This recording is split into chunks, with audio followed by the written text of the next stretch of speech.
ورحمۃ اللہ وبرکاتہ۔ میں نے کبھی بھی ولی کا مطلب فرینڈ نہیں رکھا ہے۔ یہ ولی فرینڈ یہ اس کے آخری میننگ میں جا کر کہیں سیٹ ہوگا تو ہوگا۔ ہمیں نبی علیہ الصلوۃ والسلام کے دوست ہونے کا نہ کوئی دعویٰ ہے، فرینڈ ہونے کا نہ کوئی دعویٰ ہے، نہ صحابہ کرام کو ایسا کوئی دعویٰ تھا۔ وہ تو غلام تھے، اور آقا کا اور غلام اور نبی اور امتی کا رشتہ تھا۔ عربی زبان بہت وسیع ہے، وسیع زبان ہونے کی وجہ سے ایک ہی لفظ جو ہے نا وہ مختلف شخصیات کے ساتھ لگ کر اس کے میننگ میں جو ہے نا اضافہ ہوتا رہتا ہے۔ مثال کے طور پر اللہ تعالیٰ نے قرآن میں فرمایا ان اللہ و مولاہ و جبریل و صالح المؤمنین والملائکۃ بعد ذلک ظہیر۔ اللہ مولا ہے اس نبی کا، یعنی کہ اگر اللہ مولا بن رہے ہیں تو اللہ سرپرست ہیں، مددگار بھی ہیں، اور نبی پر اور ہر انسان پر اللہ تعالیٰ حق کے تصرف رکھتے ہیں۔ پھر اس طرح نبی علیہ الصلوۃ والسلام فرماتے ہیں وہ جبریل، جبریل جب نبی علیہ الصلوۃ والسلام کا مولا ہوگا تو وہ اللہ جیسے میننگ میں تو نہیں آئے گا۔ وہ جبریل نبی علیہ الصلوۃ والسلام کا سرپرست تو نہیں کہلائیں گے، وہ پھر مددگار میں آ جائے گا۔ جبریل بھی مدد کرتے ہیں۔ والملائکۃ جبریل والمؤمنین، جب مومنین آئیں گے تو سارے مومنین نبی کے مددگار تو نہیں ہیں، بلکہ نبی نے مومنین کی مدد کی ہے۔ پھر جب مومنین آئیں گے تو پھر آ جائے گا کہ یہ مومنین کی جان پر جو نبی ہے وہ حق کے تصرف رکھتا ہے، لیکن اللہ پر حق کے تصرف تو نبی نہیں رکھتا، لیکن مولا تو اللہ کے ساتھ بھی آ رہا ہے۔ اسی طرح جب والملائکۃ بعد ذلک ظہیر، اور پھر بعد میں تمام فرشتے اس نبی کے مددگار ہیں۔ تو یہ سورۃ تحریم کی اس آیت سے آپ مولا کے جو ہے نا میننگ کا جہاں سے بھی جائزہ لے سکتے ہیں۔ جب نبی علیہ الصلوۃ والسلام نے من کنتم مولا ہو و علی مولا ہو فرمایا، اس کے میننگ بھی نبی علیہ الصلوۃ والسلام نے وہی اس حدیث سے پہلے آپ نے فرمایا الست نبی اولا بالمومنین انفسہم، یہ قرآن میں بھی اللہ تعالیٰ نے فرمایا کیا نبی تم مومنوں کی جان پر تم سے زیادہ حق کے تصرف نہیں رکھتا؟ تو صحابہ نے کہا بلا یا رسول اللہ، تو بالکل اس پر پھر نبی علیہ الصلوۃ والسلام نے فرمایا تو جان لو پھر جس جس کی جان پر میں حق کے تصرف رکھتا ہوں، من کنتم مولا ہو، اس کو عربی میں اس طرح فرمایا۔ وہ علی مولا ہو، تو علی بھی تمہاری جانوں پر میری طرح ہی حق کے تصرف رکھتا ہے، یعنی کہ اگر تم میرے ساتھ اس طرح کا معاملہ رکھتے ہو کہ میں تمہاری جانوں سے بھی زیادہ تمہیں عزیز ہوں، تو پھر علی کو بھی عزیز رکھو، کیونکہ نبی علیہ الصلوۃ والسلام کو اللہ نے غیبی خبروں میں بتا دیا تھا کہ علی کے ساتھ تو لوگ بغض بھی رکھتے ہیں، جنگ بھی کریں گے، قتل بھی کریں گے۔ تو مختلف اوقات میں نبی علیہ الصلوۃ والسلام نے کہیں بغض رکھنے والوں کو منافق کہہ دیا، کہیں مومنین سے کہہ دیا کہ میری طرح کا مولا، میری طرح کا جو ہے نا حق تصرف تمہاری جان پر جیسے میں رکھتا ہوں ایسے رکھو۔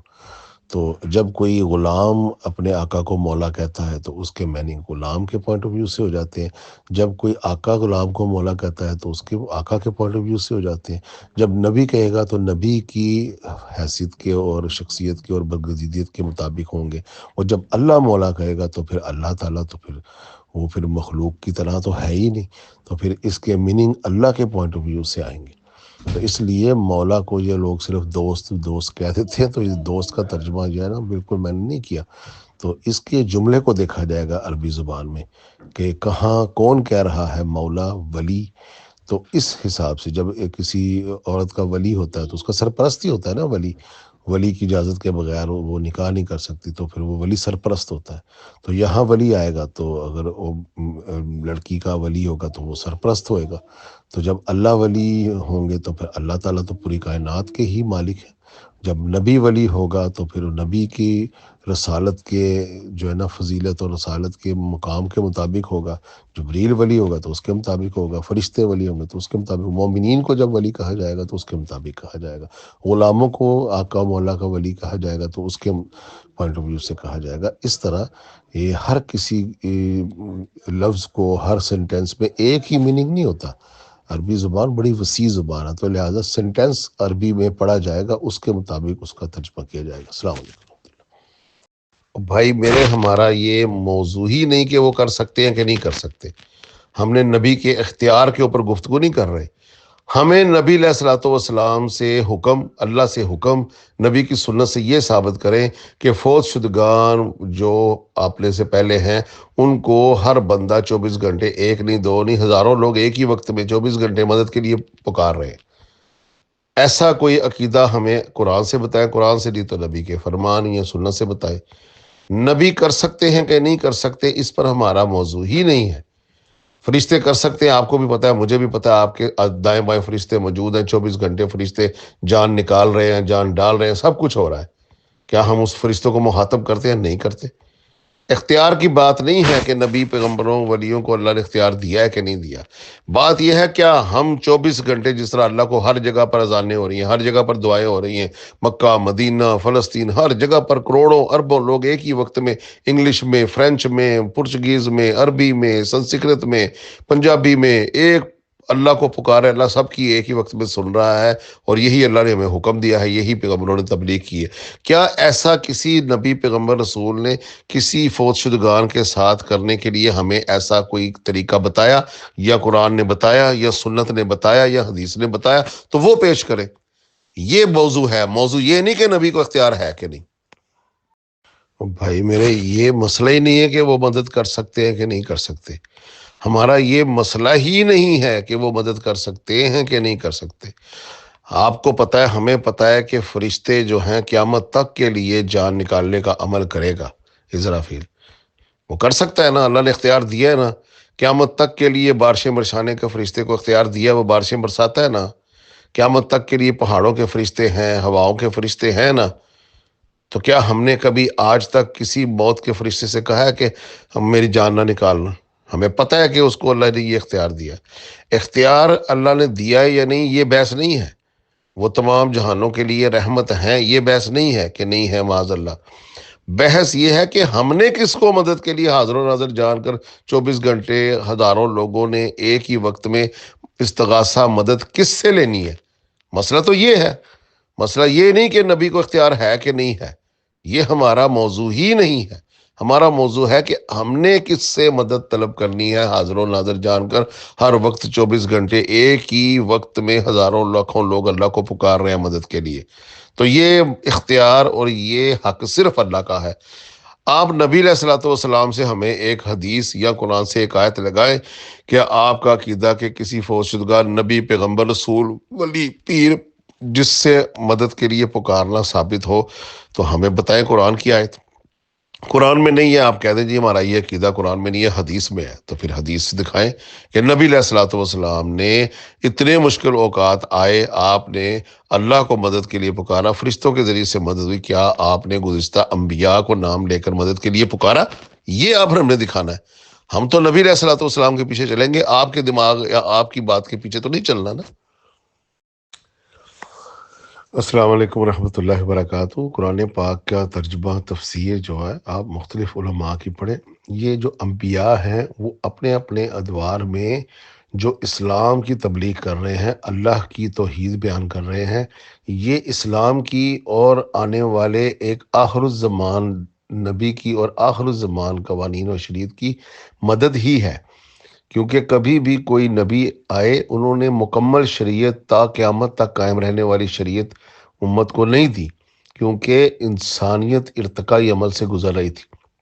جب بھی کوئی نبی آتا تو وہ ان کی استطاعت کے مطابق اس وقت تک جو اللہ تعالیٰ اسے شریعت اور قوانین دیتے اس پر انہیں عمل کرواتا، تاکہ انسانی ذہنیت بلوغت تک پہنچ جائے۔ یہ تھوڑے مشکل الفاظ ہیں، مشکل تجزیہ ہے، آپ کو شاید آسان کر کے سمجھانے کی کوشش کرتا ہوں کہ جب بھی کوئی نبی آیا تو وہ در حقیقت اللہ تعالیٰ کی جو ربوبیت توحید اللہ تعالیٰ کی پہچان کروا رہے تھے۔ تو یہ ایک آخر الزمان جو شریعت آنی ہے، جو آخری کتاب ہمیشہ تک کے لیے قائم رہنے والی اور کمپلیٹ شریعت آنی ہے، اس کے لیے وہ انسانیت کو تیار کر رہے تھے۔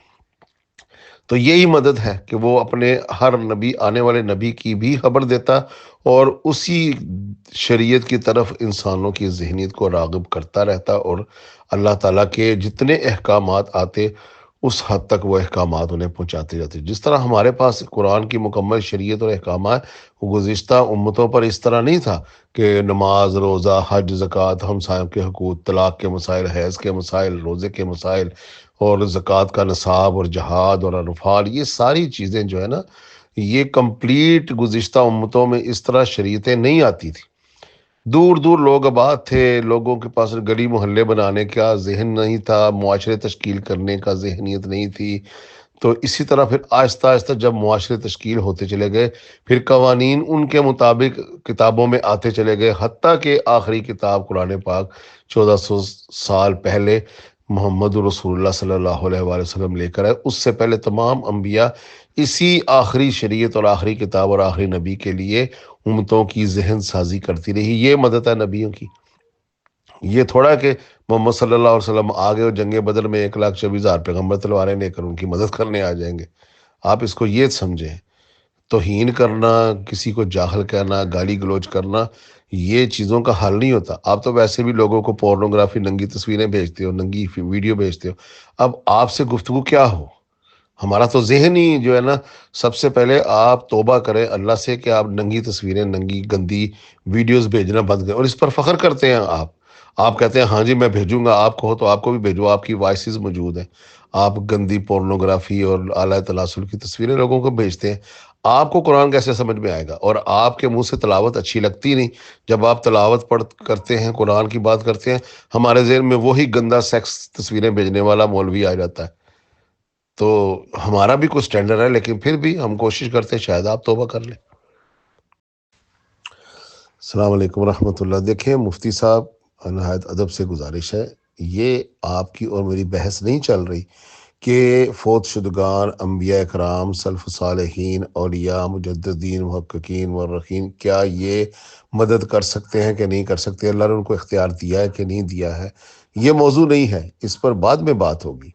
موضوع یہ ہے، کیا کسی نبی، پیغمبر، کسی رسول نے، کسی صحابی، تابعی، تبع تابعین، اہل بیت میں سے کسی نے یہ کام کیا ہو کہ وہ اپنے سے پہلے فوت شدگان کو مدد کے لیے استغاثہ کر کے پکارتے ہوں اپنے مشکل اوقات میں؟ تو یہ ہمیں آپ قرآن سے بتائیں۔